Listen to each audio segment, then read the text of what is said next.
400 বছরের পূর্ণ শহর ঢাকা। যে শহর একসময় ছিল বাংলার প্রাণকেন্দ্র, সেই শহর আজ ধুঁকছে জনসংখ্যার চাপে, যানজট আর বায়ু দূষণের কবলে। সম্প্রতি অর্থনৈতিক কৌশল পুনর্নির্ধারণ টাস্কফোর্স ঢাকার বর্তমান অবস্থা নিয়ে একটি প্রতিবেদন জমা দিয়েছে, যেখানে উঠে এসেছে একটি চাঞ্চল্যকর সুপারিশ: রাজধানী স্থানান্তর। টাস্কফোর্সের প্রতিবেদন অনুযায়ী ঢাকা শহর আজ বিশ্বের অন্যতম বসবাসের অযোগ্য নগরীতে পরিণত হয়েছে। বৈশ্বিক বিভিন্ন সূচকের তথ্য বিশ্লেষণ করে দেখা গেছে, বাসযোগ্যতা সূচকে ঢাকার অবস্থান তলানিতে। বায়ু দূষণের দিক থেকে শীর্ষ দূষিত শহরগুলোর একটি। যানজট এমন পর্যায়ে পৌঁছেছে যে 1997 সালে যেখানে গড় গতিবেগ ছিল 25 কিলোমিটার ঘন্টা, তা এখন 6.7 কিলোমিটার ঘন্টারও নিচে নেমে এসেছে।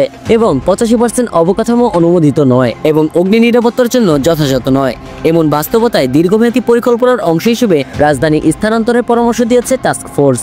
শুধু তাই নয়, যানজট কমাতে কঠোর সুপারিশ করা হয়েছে ব্যক্তিগত গাড়ির উপর নিয়ন্ত্রণ আরোপের। প্রতিবেদনে ব্যক্তিগত গাড়ির সংখ্যা কমানোর জন্য বেশ কিছু পদক্ষেপ নেওয়ার পরামর্শ দেওয়া হয়েছে।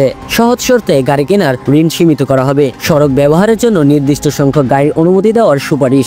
উড়াল সড়কের পরিবর্তে গণপরিবহন সম্প্রসারণের পরামর্শ এবং গাড়ির অবৈধ পার্কিং এর জন্য জরিমানা বাড়ানোর সুপারিশ।